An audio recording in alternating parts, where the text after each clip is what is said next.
കഥയെ ആരംഭിക്കുന്നത് ഡാനി മിഹാൻ എന്നു പേരുള്ള ഒരു യുവാവിനെ പരിചയപ്പെടുത്തിക്കൊണ്ടാണ്. ഡാനി എന്ന ഒരു സോക്കർ ഷോ കൊമേഴ്ഷ്യൽ ഷൂട്ട് ചെയ്തുകൊണ്ടിരിക്കുകയായിരുന്നു. ഡാനി മുമ്പ് ഇംഗ്ലണ്ട് സോക്കർ ടീമിലെ അഥവാ ഫുട്ബോൾ ടീമിലെ പ്രധാന കളിക്കാരനായിരുന്നു. പക്ഷേ ഡാനി ഇപ്പോൾ മുഴുവൻ സമയവും കുടിച്ച് കറങ്ങി നടക്കുകയാണ്. ജർമ്മനിക്കെതിരെയുള്ള ഒരു കളിയിൽ മാച്ച് ഫിക്സിംഗ് ചെയ്തു എന്ന് പറഞ്ഞ ഡാനിയെ ടീമിൽ നിന്ന് പുറത്താക്കിയിരുന്നു. അതിന്റെ വേദനയിലായിരുന്നു ഡാനി തന്റെ കാലം കഴിച്ചുകൊണ്ടിരുന്നത്. യൂറോ കപ്പിൽ ജർമ്മനിക്കെതിരെയുള്ള ഇംഗ്ലണ്ടിന്റെ പരാജയത്തിന് ഡാനിയെയായിരുന്നു നാട്ടിലെ ജനങ്ങളടക്കം മുഴുവനും പഴി പറഞ്ഞുകൊണ്ടിരുന്നതും. അങ്ങനെയിരിക്കെ ഒരു ദിവസം മദ്യപിച്ച് ഡാനി വണ്ടി ഓടിക്കുകയാണ്. പോലീസ് ഒരു ഘട്ടത്തിൽ ഡാനിയെ ചേസ് ചെയ്യാൻ തുടങ്ങി. ഡാനിയും വേഗത്തിൽ കാർ പായിച്ചു. ഒരു ഘട്ടത്തിൽ പോലീസിനെ വെട്ടിച്ചു എന്ന് തോന്നിയപ്പോൾ ഡാനി ബാറിന് മുമ്പിൽ കാർ ഒതുക്കി ബാറിനകത്തേക്ക് കയറിയിരുന്നു. പക്ഷെ പിന്നിൽ പോലീസ് ഉണ്ടായിരുന്നു. പോലീസ് ബാറിനകത്തേക്ക് കയറി വന്ന് ഡാനിക്കടുത്ത് ഡിവൈസിൽ ഊതാൻ ആവശ്യപ്പെട്ടു. പക്ഷെ ഡാനി മടിക്കുകയും പകരം പോലീസിനെ മർദ്ദിക്കുകയും ചെയ്തു. പിന്നെ പറയണ്ടല്ലോ, 2 കുറ്റകൃത്യങ്ങളാണ്. രണ്ടിന്റെയും പേരിൽ, പ്രത്യേകിച്ചും പോലീസിനെ തല്ലിയതിന്റെ പേരിൽ ഡാനി ജയിലിൽ അടയ്ക്കപ്പെട്ടു. 3 കൊല്ലത്തെ തടവ് ശിക്ഷ. ഒരിക്കൽ സെലിബ്രിറ്റിയായിരുന്ന വലിയ ഫുട്ബോളറായിരുന്ന വ്യക്തിയാണ് ജയിലിലേക്ക് എത്തിച്ചേർന്നിരിക്കുന്നത്. തടവ് പുള്ളികൾക്കൊക്കെയും ഡാനിയോട് വല്ലാത്തൊരു ദേഷ്യം കാണാമായിരുന്നു. തങ്ങളുടെ രാജ്യത്തെ കളിയിൽ ഫിക്സിംഗ് ചെയ്ത് പരാജയപ്പെടുത്തിയ വ്യക്തിയാണല്ലോ. അങ്ങനൊന്നും ക്ഷമിക്കാൻ അവർ ഒരുക്കമായിരുന്നില്ല. അധികം വൈകാതെ ജയിലിനകത്തുള്ള വൃദ്ധനായ ഡോക്ക് എന്ന വ്യക്തിയെ ഡാനി പരിചയപ്പെട്ടു. ഡോക്കുമായി വളരെ പെട്ടെന്ന് തന്നെ ഡാനി സൗഹൃദത്തിലാകുന്നുമുണ്ട്.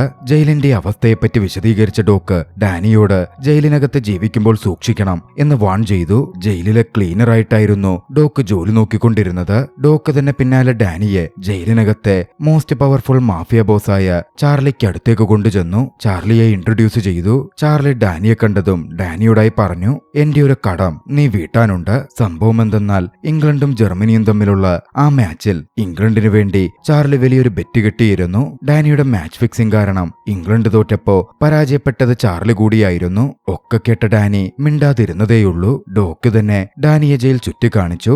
അപ്പോഴാണ് ഏകാന്ത തടവറയിൽ നിന്നും ചങ്ങലയൊക്കെ ഇട്ട് ഒരു തടവ് പുള്ളിയെ പുറത്തേക്ക് കൊണ്ടുവരുന്നത് ഡാനി നോക്കിക്കണ്ടത്. ഡോക്ക് പറഞ്ഞു, അതാണ് മങ്കെന്ന തടവ് പുള്ളി. വലിയ ഹിറ്റ്മാനാണ്. 25ഓളം തടവ് പുള്ളികളെ തന്നെ ജയിലിനകത്ത് വെച്ച് അയാൾ കൊന്നിട്ടുണ്ട്. വല്ലാത്തൊരു ഭാവമാണ് അയാൾക്ക്. അത് കേട്ടതും ഡാനി ഭയപ്പെടുന്നുണ്ടായിരുന്നു. ഡോക്ക് പറഞ്ഞു, അങ്ങനെ ഭയപ്പെടുകയൊന്നും വേണ്ട.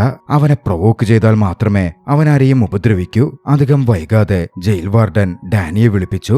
വാർഡൻ പറഞ്ഞത് ജയിലിനകത്ത് ഒരു സോക്കർ ടീം ഡാനി ഫോം ചെയ്യണമെന്നായിരുന്നു. അവരെ ഡാനി ട്രെയിൻ ചെയ്യിപ്പിക്കാൻ വേണം. ജയിലുകൾ തമ്മിൽ ഒരു ടൂർണമെന്റ് വെച്ച് അതുവഴി പണം സമ്പാദിക്കാമെന്നൊരു ഐഡിയ വാർഡൻ ഉണ്ടായിരുന്നു. പക്ഷേ ഡാനി അതിനൊന്നും താനില്ലെന്ന് പറഞ്ഞു. തന്റെ ജീവിതം തന്നെ തകർത്ത ഫുട്ബോളിനോട് ഡാനിക്ക് വല്ലാത്തൊരു ദേഷ്യമായിരുന്നു. അപ്പോൾ ഒരു ദിവസം ഡാനി ലഞ്ച് കഴിക്കാൻ വേണ്ടി ക്യാൻറ്റീനിൽ ചെന്നിരിക്കുകയാണ്.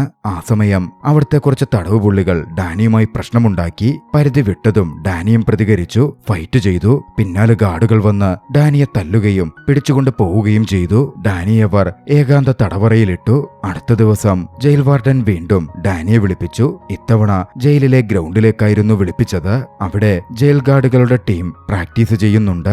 ഡാനി ജയിലിനകത്തുണ്ടാക്കിയ ഫൈറ്റ് കാരണം ഡാനിയുടെ തടവ് 3 കൊല്ലം കൂടി ദീർഘിപ്പിക്കും എന്ന തരത്തിൽ വാർഡൻ പറഞ്ഞു. അത് നീതികേടാണെന്നും താനല്ല പ്രശ്നമുണ്ടാക്കിയതെന്നും പ്രതിരോധിക്കുക മാത്രമാണ് താൻ ചെയ്തത് എന്നുമായിരുന്നു ഡാനി മറുപടി കൊടുത്തത്. പക്ഷേ വാർഡൻ ഡാനിയുടെ വാക്കുകൾക്ക് കേൾക്കാൻ ചെവി കൊടുത്തില്ല. അതൊന്നും എനിക്കറിയണ്ട. ഞാൻ നിന്റെ മുമ്പിലേക്ക് ഒരു കാര്യം ആവശ്യപ്പെട്ടിരുന്നു. നീ അത് ചെയ്യുകയാണെങ്കിൽ ഈ തടവ് ശിക്ഷ കുറയ്ക്കുന്ന കാര്യമൊക്കെ ഞാൻ പരിഗണിക്കാം. അല്ലെങ്കിൽ ഞാൻ പറഞ്ഞ പോലെ ചെയ്യും. എനിക്ക് ആലോചിക്കാൻ സമയം വേണം എന്നായിരുന്നു ഡാനി പറഞ്ഞ മറുപടി. തന്റെ ഏകാന്ത തടവറയിലെത്തിയ ഡാനി തലപുകൻ ആലോചിച്ചു. അപ്പോഴായിരുന്നു ഡോക്ക് ഭക്ഷണവുമായി ഡാനിയുടെ തടവറയ്ക്ക് വെളിയിലെത്തിയത്. സെല്ലിന് പുറത്തെത്തിയ ഡോക്ക് ഡാനിയോട് പറഞ്ഞു, വാർഡന്റെ ഓഫർ നീ സ്വീകരിക്കണം. പക്ഷേ ഒരു കണ്ടീഷൻ വെക്കണം. ആദ്യം നീ ഉണ്ടാക്കുന്ന ടീം ഗാർഡുകളുടെ ടീമുമായി മത്സരിക്കണം എന്നതായിരിക്കണം കണ്ടീഷൻ. ഡോക്കിന്റെ സജഷൻ കൊള്ളാമല്ലോ എന്ന് ഡാനിക്ക് തോന്നി. ഡാനി പിന്നാലെ വാർഡനെ കണ്ടു. വാർഡനോട് അതേ കാര്യം പറഞ്ഞു. മറ്റു ടീമുകൾക്കെതിരെ തന്റെ ടീം മത്സരിക്കുന്നതിന് മുമ്പ് ജയിൽ ഗാർഡുകളുടെ ടീമിനെതിരെ അവർ മത്സരിക്കണമെന്നായിരുന്നു അത്. വാർഡനും അതൊന്നും കുഴപ്പമില്ലല്ലോ എന്ന് തോന്നി. വാർഡൻ സമ്മതിച്ചു. അങ്ങനെ ഏകാന്ത തടവറയിൽ നിന്നും ഡാനി പുറത്തെത്തി. തന്റെ സോക്കർ ടീമിലേക്ക് ആളുകളെ റിക്രൂട്ട് ചെയ്യാനും ആരംഭിച്ചു. ഡാനിയെ സഹായിക്കാൻ മറ്റു ചില ഇൻമേറ്റ്സും ഉണ്ടായിരുന്നു. അവരുടെ സഹായത്തോടെ സോക്കർ ടീമിന് വേണ്ട കുറച്ചാളുകളെ ഡാനി വേഗത്തിൽ കണ്ടെത്തുന്നുണ്ട്. അങ്ങനെ കളിക്കാരെ നിരീക്ഷിക്കുമ്പോൾ മാഫിയ ബോസ് ചാർലിയുടെ കൂട്ടത്തിലുള്ള ചിലയാളുകൾ സോക്കർ ഗെയിമിൽ മികച്ച കഴിവുള്ളവരാണ് എന്ന് ഡാനി നോക്കിക്കണ്ടു. പക്ഷേ ചാർലിയുടെ അനുവാദമില്ലാതെ അവരെയൊന്നും ടീമിൽ ഉൾപ്പെടുത്താൻ സാധിക്കില്ല എന്ന് ഡാനിക്ക് അറിയാമായിരുന്നു. അധികം വൈകാതെ ഒരു തടവ് പുള്ളി ഡാനിക്ക് അടുത്തെത്തി താൻ വലിയ ഫാനാണ് എന്നൊക്കെ പറഞ്ഞ് ഡാനിയോട് സംസാരിച്ചു. തന്നെയും ടീമിൽ ഉൾപ്പെടുത്താമോ എന്നൊക്കെ അവൻ ആശയോട് ചോദിച്ചപ്പോ അവനോട് സഹതാപം തോന്നി. ഡാനി അവനെയും ടീമിൽ ഉൾക്കൊള്ളിച്ചു. ആ സമയം ഡാനി ചില കാഴ്ചകൾ കൂടി കണ്ടു. ജയിലിനകത്ത് നടക്കുന്ന മയക്കുമരുന്ന് കച്ചവടവുമായി ബന്ധപ്പെട്ട കാര്യങ്ങളായിരുന്നു അത്. വാർഡന്റെ പിന്തുണയും അതിനുണ്ട്. ചാർലിയും വാർഡനും തമ്മിലുള്ള ഡീലായിരുന്നു അത്. പ്രോഫിറ്റിന്റെ പകുതി വാർഡന് ചെല്ലും. അങ്ങനെയിരിക്കെ ഒരു ദിവസം പ്രസൻ ഹോൾവേയിൽ വെച്ച് ഡാനി റിക്രൂട്ട് ചെയ്ത ഒരു പ്ലെയർ ഫുട്ബോൾ പ്രാക്ടീസ് ചെയ്യുകയായിരുന്നു. അങ്ങോട്ടേക്ക് കടന്നു വന്നൊരു ഗാർഡ് അയാളെ പിടിച്ച് ക്രൂരമായി മർദ്ദിക്കാൻ തുടങ്ങി. മറ്റ് പ്രിസണേഴ്സ് ഒന്നും സഹായിക്കാൻ പോലും ചെല്ലുന്നുണ്ടായിരുന്നില്ല. ഡാനിയായിരുന്നു ഒടുവിൽ ഓടിയെത്തി ആ ഗാർഡിനെ പിടിച്ചുമാറ്റിയത്. അതിന്റെ പേരിൽ ഡാനി തല്ലിച്ചതയ്ക്കപ്പെടുകയും വീണ്ടും ഏകാന്ത തടവറയിലേക്ക് മാറ്റപ്പെടുകയും ചെയ്തു. സംഭവം എന്തെന്നാൽ ഗാർഡുകൾക്കെതിരെ മത്സരം വെക്കാൻ ഡാനി ചലഞ്ച് ചെയ്തിരുന്നല്ലോ. അത് ഗാർഡുകൾക്കൊന്നും ഇഷ്ടപ്പെട്ടിരുന്നില്ല. അന്നു മുതൽ ഡാനിയെ അവർ നോട്ടപ്പുള്ളിയാക്കിയിരുന്നു. ഡാനിയുടെ ടീം മെമ്പേഴ്സിനെയും അവരെ വീക്കാക്കി മത്സരത്തിൽ വിജയിക്കലായിരുന്നു ഗാർഡുകളുടെ ടീമിന്റെ ലക്ഷ്യം. അതിനുവേണ്ടി ഗാർഡുകൾ ഒറ്റക്കെട്ടായി നിലകൊണ്ടിരുന്നു. അതിനു പിന്നിൽ മറ്റൊരു കാരണം കൂടിയുണ്ട്. ഗാർഡുകൾ മത്സരത്തിൽ പരാജയപ്പെട്ടാൽ വാർഡൻ കോപാകുലനാകും. സംഭവം എന്തെന്നാൽ വാർഡൻ ആ മത്സരത്തിന്റെ പുറത്ത് വലിയ ബെറ്റ് തന്നെ കിട്ടിയിട്ടുണ്ട്. അതും ഗാർഡുകൾ വിജയിക്കും എന്നു പറഞ്ഞ്. അടുത്ത ദിവസം ഡാനി ഏകാന്ത തടവറയിൽ നിന്നും പുറത്തെത്തി. ഡാനിയുടെ സോക്കർ ടീം ഡാനിയെ സന്തോഷത്തോടെ സ്വാഗതം ചെയ്തു. വളരെ പെട്ടെന്ന് തന്നെ തന്റെ ടീമിനൊപ്പം ഡാനി പ്രാക്ടീസും ആരംഭിച്ചു. ഇതേ സമയം ബില്ലി എന്നൊരു തടവ് പുള്ളിക്ക് ഗാർഡുകളുടെ ഓർഡർ ചെന്നിരുന്നു. ഡാനിയെ വകവരുത്തണം, കൈകാര്യം ചെയ്യണം എന്ന തരത്തിലുള്ള ഓർഡറായിരുന്നു അത്. ഡാനി ഇല്ലാതായാൽ ഡാനിയുടെ ടീം അലങ്കോലമാകുമെന്നും തങ്ങൾക്കെളുപ്പം വിജയിക്കാൻ പറ്റും എന്നും ഗാർഡുകൾ കണക്കുകൂട്ടിയിരുന്നു. പിന്നീട് ഡാനി ബാത്റൂമിലേക്ക് പോയ സമയത്ത് ബില്ലിയും ബില്ലിയുടെ ആളുകളും വന്ന് ഡാനിയെ ആക്രമിച്ചു. ഭാഗ്യവശാൽ വലിയ പരിക്കൊന്നും ഏൽക്കാതെ ഡാനിക്ക് അതിൽ നിന്ന് രക്ഷപ്പെടാനായി. അടുത്ത ദിവസവും ഡാനി തന്റെ ടീമിന്റെ ഒപ്പം പ്രാക്ടീസ് ചെയ്തു. ടീമിന് വളരെയധികം ഇംപ്രൂവ്മെന്റ് കാണുന്നുണ്ടായിരുന്നു. അപ്പോഴും ടീമിൽ കുറച്ച് കളിക്കാരുടെ കുറവുണ്ട്. ഒരു സ്ട്രൈക്കറെ ആവശ്യമുണ്ട്, ഒരു ഗോൾ കീപ്പറെയും. ഡാനി പെട്ടെന്ന് ബോബിന്റെ കാര്യം ഓർത്തു. ചാർലിയുടെ വലങ്കയ്യായ ബോബ് തന്നെ. ബോബിന് മികച്ച സ്കില്ലുണ്ട്. ചാർലി സമ്മതിച്ചാൽ ബോബിയെ സ്ട്രൈക്കറായി ടീമിലേക്ക് എടുക്കാൻ പറ്റും. ചാർലിക്ക് അടുത്ത് ചെന്ന് ഡാനി കാര്യം പറഞ്ഞു. അത്ഭുതകരമെന്നോണം ചാർലി സമ്മതിച്ചു. പക്ഷെ ഒരു കണ്ടീഷനും വെച്ചു. ബോബിനെ കളിക്കാൻ താൻ അനുവദിക്കണമെങ്കിൽ ചാർലി താൻ പറയുന്നൊരു മാച്ചിൽ പങ്കെടുക്കണം. തന്റെ ആളുമായി ഫൈറ്റ് ചെയ്ത് വിജയിക്കണം. പക്ഷേ ഫൈറ്റ് വ്യത്യസ്തമായ രീതിയിലാണ്. ഒരു ടേബിളിന്റെ രണ്ടു വശത്തായി ഫൈറ്റേഴ്സ് നിർത്തപ്പെടും. ആ ടേബിളിലേക്ക് രണ്ട് ഫൈറ്റേഴ്സിന്റെയും ഒരു കൈ വിലങ്ങ് വെച്ച് ബന്ധിക്കപ്പെട്ടിരിക്കും. ബാക്കിയുള്ള കൈകൊണ്ടും മറ്റുമാണ് അവർ ഫൈറ്റ് ചെയ്യേണ്ടത്. അങ്ങനെ വിജയിക്കുകയും വേണം. മറ്റു വഴിയില്ലെന്ന് കണ്ടതും ചാർലിയുടെ കണ്ടീഷന് ഡാനി സമ്മതിച്ചു. ചാർലിയുടെ ആളുമായി ഡാനി ഫൈറ്റിനിറങ്ങി. വിചാരിച്ച പോലെ അത്ര എളുപ്പമായിരുന്നില്ലെങ്കിൽ കൂടിയും വെറിയോടെ ഫൈറ്റ് ചെയ്ത ഡാനി ഒടുവിൽ ആ ഫൈറ്റിൽ വിജയിച്ചു.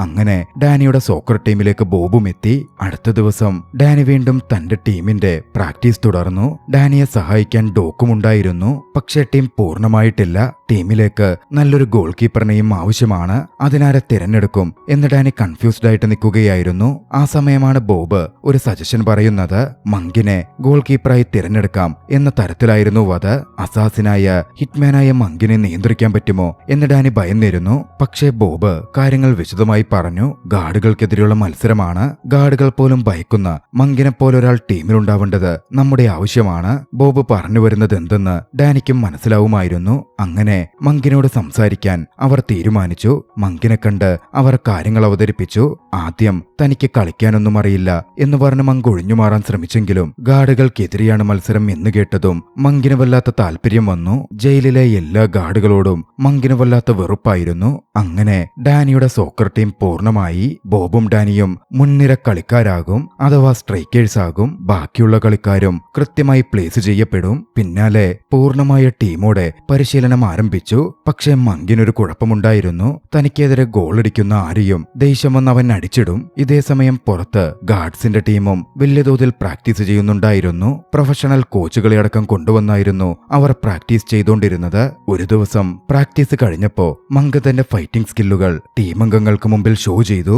റഫറി കാണാതെ ഗാർഡുകൾക്ക് എങ്ങനെ പണി കൊടുക്കണം എന്നും മങ്ക് തന്നെ ടീമംഗങ്ങളെ ട്രെയിൻ ചെയ്യിപ്പിച്ചു. കാര്യങ്ങൾ മുമ്പോട്ട് പോകും തോറും ഗാർഡുകൾക്ക് ടെൻഷൻ കൂടുന്നുണ്ടായിരുന്നു. ഡാനിയെ ഇല്ലായ്മ ചെയ്യാൻ തന്നെ ഗാർഡുകൾ തീരുമാനിച്ചു. ബില്ലിയെ കണ്ട് ബില്ലിയുടെ ലോക്കറിൽ ഒരു ബോംബ് സെറ്റ് ചെയ്യാൻ അവർ ബില്ലിയോട് പറഞ്ഞു. ബില്ലിയും ദൗത്യമേറ്റെടുക്കുകയാണ്. ഗാർഡുകളുടെ സഹായത്തോടെ ബില്ലി ജയിലിനകത്ത് വെച്ച് ഒരു ബോംബും ഉണ്ടാക്കി. പിന്നീട് ഡാനി തന്റെ സോക്കർ ടീമുമായി കാര്യങ്ങൾ സംസാരിക്കുകയാണ്. അടുത്ത ദിവസമാണ് ഗാർഡുകൾക്കെതിരെയുള്ള മാച്ച് ഉള്ളത്. ഇതേ സമയം ബില്ലി രഹസ്യമായി ഡാനിയുടെ മുറിയിലെത്തി. ഡാനിയുടെ ലോക്കറിൽ ബോംബ് സെറ്റ് ചെയ്തു. ഡാനി ലോക്കർ തുറന്നാൽ സ്ഫോടനം നടക്കുന്ന രീതിയിലായിരുന്നു അവൻ ബോംബ് സെറ്റ് ചെയ്തിരുന്നത്. കുറച്ചു സമയം അങ്ങനെ കടന്നുപോയിരുന്നു. ഡാനി എപ്പോഴും ടീമംഗങ്ങളോട് സംസാരിക്കുകയാണ്.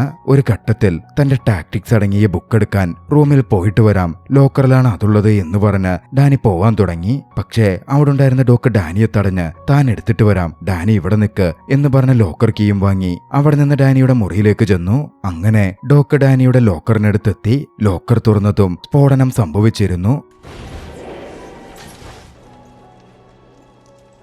പ്രിയപ്പെട്ട കൂട്ടുകാരെ, കഥ തുടരുമ്പോൾ മറ്റൊരു കാര്യം കൂടി പറയട്ടെ. നമ്മുടെ ചാനലുകളിൽ പുതിയ ഇന്ത്യൻ സിനിമകൾ വരാത്തതെന്താണ് എന്ന് പലരും ചോദിക്കാറുണ്ട്. നിരവധി കോപ്പിറൈറ്റ് പ്രശ്നങ്ങളാണ് അതിന് പ്രധാനമായും കാരണം. നമ്മളിപ്പോൾ അതുകൊണ്ട് മറ്റൊരു ചാനൽ ആരംഭിച്ചിട്ടുണ്ട്. ഇന്ത്യൻ സിനിമാ കഥ എന്ന് പേരിട്ടിരിക്കുന്ന ചാനലിൽ മച്ചാന്റെ മാലാകയും പൈങ്കിളിയും അടക്കം നമ്മൾ പോസ്റ്റ് ചെയ്തിട്ടുണ്ട്. കാണാൻ താല്പര്യമുള്ളവർ അവിടെ നിന്നും ചലച്ചിത്രം കാണുമല്ലോ. ആ ചാനൽ സബ്സ്ക്രൈബ് ചെയ്ത് സപ്പോർട്ട് ചെയ്യുമെന്നും പ്രതീക്ഷിക്കുന്നു. ചാനലിന്റെ ലിങ്ക് ഡിസ്ക്രിപ്ഷനിലുണ്ട്. നമുക്ക് കഥ തുടരാം. സ്ഫോടനത്തോടെ ഡോക്ക് കൊല്ലപ്പെട്ടു. ഡാനിയെ കൊല്ലാൻ വെച്ച കെണിയായിരുന്നു. പക്ഷേ അതിൽ ജീവൻ പൊലിഞ്ഞത് ഡോക്കിന്റേതാണ്. ഗാർഡുകളുടെ പ്ലാൻ തന്നെ പൊളിഞ്ഞിരുന്നു. ഗാർഡുകൾ അതോടെ ബില്ലിനോട് ദേഷ്യം കാണിച്ചു. ഒന്നും നല്ല രീതിയിൽ നടന്നില്ലല്ലോ. ബില്ലിനെ എല്ലാ തരത്തിലും പ്രതിയാക്കി അവർ സെല്ലിലടച്ചു. വൈകാതെ ഡോക്കിന്റെ ശവസംസ്കാര ചടങ്ങുകൾ നടന്നു. ഡാനിയും ടീമംഗങ്ങളും ചടങ്ങിൽ പങ്കെടുത്തിരുന്നു. തന്നെ കൊല്ലാൻ വെച്ചത് ഡോക്കിന്റെ ജീവനെടുത്തതാണ് എന്ന് ഡാനിക്ക് അറിയാമായിരുന്നു. അന്നേവരും പിരിഞ്ഞുപോയിട്ടും കുറച്ചുനേരം കൂടി ഡാനി അവിടെ തുടർന്നു. ഡോക്കിന്റെ ശവകുടീരത്തിൽ മുട്ടുകുത്തി ഡാനി പറഞ്ഞു, എല്ലാത്തിനുമുള്ള മറുപടി നാളെ ഞങ്ങൾ കൊടുക്കുന്നതായിരിക്കും. അധികം വൈകാതെ ഗാർഡുകളും ഡാനിയുടെ ടീമും തമ്മിലുള്ള മാച്ച് ആരംഭിക്കാൻ പോവുകയായിരുന്നു. ഡാനിയും ടീമംഗങ്ങളും ലോക്കർ റൂം ലക്ഷ്യമാക്കി നടന്നു. ജയിലിലെ എല്ലാ തടവുപുള്ളികളും തടവുപുള്ളികളുടെ ടീമിന് സപ്പോർട്ടീവായിരുന്നു. എല്ലാവർക്കും ഗാർഡുകളെ വെറുപ്പായിരുന്നതായിരുന്നു അതിന്റെ അടിസ്ഥാന കാരണം. മറുവശത്ത് ഗാർഡുകളുടെ ടീം തയ്യാറെടുത്തു. ലോക്കർ റൂമിലെത്തിയ ഡാനിയുടെ ടീമിന് ചാർലി തന്നെ യൂണിഫോം വിതരണം ചെയ്തു. മീൻ മെഷീൻ എന്നായിരുന്നു അവരുടെ ടീമിന് ചാർലി പേരിട്ടത്. ഡാനിക്കടുക്കൽ എന്ത് വില കൊടുത്തും ഈ മത്സരം വിജയിക്കണമെന്ന് ചാർലി പറഞ്ഞു. കാരണം ചാർലി വാർഡനെതിരെ ഡാനിയുടെ ടീം വിജയിക്കും എന്ന് വളരെ വലിയൊരു ബെറ്റ് കെട്ടിയിരുന്നു. ഡാനിയോട് ചാർലി മറ്റൊരു കാര്യം കൂടി പറഞ്ഞു. ഡാനിക്ക് മുമ്പ് തെറ്റുപറ്റിയിട്ടുണ്ടാകാം, അതെല്ലാം തിരുത്താൻ കിട്ടുന്ന ഒരു അവസരം കൂടിയാണിത്. അധികം വൈകാതെ രണ്ട് ടീമംഗങ്ങളും ഗ്രൗണ്ടിലേക്ക് ഇറങ്ങി. മത്സരം ആരംഭിച്ചു. കളി തുടങ്ങി. ആദ്യത്തെ 20 മിനിറ്റ് കഴിഞ്ഞപ്പോൾ ഡാനിയുടെ ടീമിന് ഒരു ഫ്രീ കിക്ക് കിട്ടിയിരുന്നു. ഡാനി ഒട്ടും മടിച്ചില്ല, ആ ഫ്രീ കിക്ക് എടുത്തു. പക്ഷേ ഡാനി ബോൾ അടിച്ചത് ലക്ഷ്യം വെച്ച ഒരു ഗാർഡിനിട്ട് തന്നെയായിരുന്നു. ഡോക്കിന്റെ മരണത്തിന് പിന്നിൽ പ്രവർത്തിച്ച അതേ ഗാർഡിനിട്ട് തന്നെ. വേദന കൊണ്ട് ആ ഗാർഡൊന്ന് പൊളഞ്ഞു. ഡാനി അതങ്ങനെ തുടർന്നുകൊണ്ടേയിരുന്നു. ഗാർഡുകളെ ചൊടിപ്പിച്ചു. ഗാർഡുകൾ തിരികെ ആക്രമിക്കട്ടെ, അവരുടെ കോൺസെൻട്രേഷൻ പോകട്ടെ എന്ന ഉദ്ദേശത്തോടെ തന്നെയായിരുന്നു ഡാനി അത് ചെയ്തത്. പക്ഷേ പ്രിസണേഴ്സിനെ ഏറ്റവും കൂടുതൽ ഞെട്ടിച്ചത് ഗോൾ കീപ്പറായി നിന്ന മങ്കായിരുന്നു.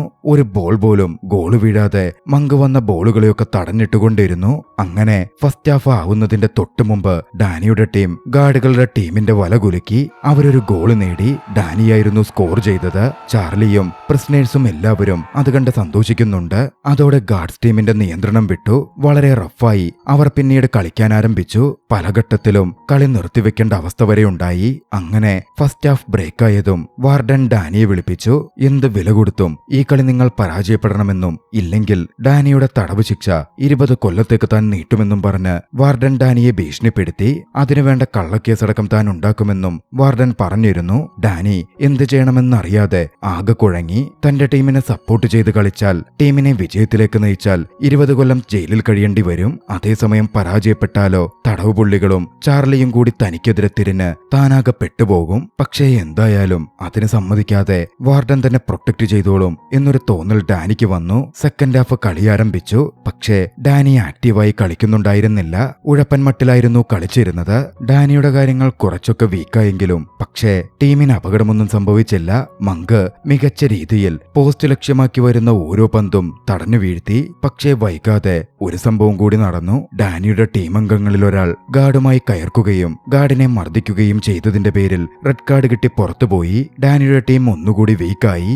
ഇതിനിടയിൽ മറ്റൊന്നുകൂടി സംഭവിച്ചു. ഡാനിയുടെ ടീം ഗാർഡുകളുടെ ടീമുകൾക്കെതിരെ ഒരു തവണ കൂടി ഗോൾ അടിച്ചു. അതോടെ കളി 2-0 വാർഡനും ഗാർഡുകളും അതോടെ വല്ലാതെ ഫ്രസ്ട്രേറ്റഡ് ആയിരുന്നു. പക്ഷെ പിന്നീട് ഗാർഡ്സ് ടീം അറ്റാക്കിംഗ് രീതിയിൽ കളി തുടങ്ങി. കളിയിലൂടെ ഏറ്റവും ഒടുവിൽ അവർ 2 ഗോൾ നേടി. കളിയങ്ങനെ 2-2 ഈക്വൽ ലെവലിലെത്തി. അത് കണ്ട് വാർഡനടക്കം വളരെ സന്തോഷത്തിലാകുന്നുണ്ട്. പക്ഷെ അപ്പോഴേക്കും ഡാനിക്ക് മനംമാറ്റം വന്നിരുന്നു.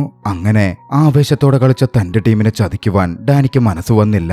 തന്റെ ടീമിനെ വിജയിപ്പിക്കാൻ ഡാനി തീരുമാനിച്ചുറപ്പിച്ചിരുന്നു. തന്റെ ഉഴപ്പൊക്കെ മാറ്റി മികച്ച രീതിയിൽ ഡാനി കളിക്കാൻ ഇറങ്ങി. 20 കൊല്ലമെങ്കിൽ 20 കൊല്ലം ജയിലിൽ കഴിഞ്ഞേക്കാം എന്നുപോലും അവൻ ചിന്തിച്ചിരുന്നു. പക്ഷേ കളി മുമ്പോട്ട് പോയിട്ടും എത്ര അറ്റാക്ക് ചെയ്തിട്ടും ഒന്നും സാധിക്കുന്നുണ്ടായിരുന്നില്ല. ഒടുവിൽ കളി ഇഞ്ചുറി ടൈമിലെത്തി. ആ സമയത്താണ് മികച്ചൊരു നീക്കം നടക്കുന്നത്. കൃത്യമായി നല്ലൊരു അവസരത്തിൽ ബോബിന് പാസിട്ട് കൊടുക്കാൻ ഡാനിക്ക് കഴിഞ്ഞു. ബോബിന്റെ കാലിൽ നിന്ന് തൊടുത്ത ഷോട്ട് ഗാർഡുകളുടെ വല കുലുക്കി. 3-2 ഡാനിയുടെ ടീം വിജയത്തിലെത്തി. ഏവരും ആവേശത്തിലായിരുന്നു. ടീമംഗങ്ങളും ഡാനിയുമൊക്കെ വിജയാവേശത്തിൽ നിൽക്കെ പെട്ടെന്ന് ജയിലിന്റെ മതിലിനോട് ചേർന്ന് വലിയൊരു സ്ഫോടനം നടന്നു. വാർഡന്റെ കാർ സ്ഫോടനത്തിനിരയായതായിരുന്നു അത്. ചാർലി വാർഡന്റെ അടുത്തേക്ക് ചെന്നു. വാർഡന്റെ കള്ളക്കളികളൊക്കെ തനിക്ക് അറിയാമെന്നും ഡാനിക്കെതിരെ എന്തെങ്കിലും പ്രവർത്തിച്ചാൽ അതിന്റെ ഭവിഷ്യത്ത് അനുഭവിക്കേണ്ടി വരും എന്നും ഭീഷണിപ്പെടുത്തി. വാർഡനും ഒന്ന് ഭയന്നിരുന്നു. ഗാർഡുകളോട് നേരത്തെ ഡാനിക്കെതിരെ ഒരു പ്രതികാരത്തിന് വാർഡൻ ആവശ്യപ്പെട്ടതാണ്. പക്ഷേ ഗാർഡുകളുടെ ക്യാപ്റ്റൻ അത് കേൾക്കാൻ തയ്യാറായില്ല. മറിച്ച് ഡാനിയുടെ വിജയത്തിന് ഡാനിയെ കൺഗ്രാറ്റുലേറ്റ് ചെയ്തു. അതോടെ വാർഡൻ പൂർണ്ണമായും ഒറ്റപ്പെടും എന്ന സ്ഥിതിവിശേഷമായി. ഡാനിക്ക് കുഴപ്പമൊന്നുമുണ്ടാവില്ല എന്ന സൂചനയോടെ ചലച്ചിത്രം അവസാനിക്കുന്നു. രസകരമായ ചലച്ചിത്രം നിങ്ങൾക്കിഷ്ടമായെങ്കിൽ വീഡിയോ ലൈക്ക് ചെയ്യുക. അഭിപ്രായങ്ങളും നിർദ്ദേശങ്ങളും കമന്റുകളിൽ രേഖപ്പെടുത്തുക. കഴിയുമെങ്കിൽ ചാനൽ സബ്സ്ക്രൈബ് ചെയ്തും കൂട്ടുകാർക്ക് ഷെയർ ചെയ്തു കൊടുത്തും ഞങ്ങളെ സപ്പോർട്ട് ചെയ്യുക. അടുത്ത എപ്പിസോഡിൽ മറ്റൊരു മികച്ച ചലച്ചിത്രവുമായി നമുക്ക് കണ്ടുമുട്ടാം. അതുവരെ ബൈ.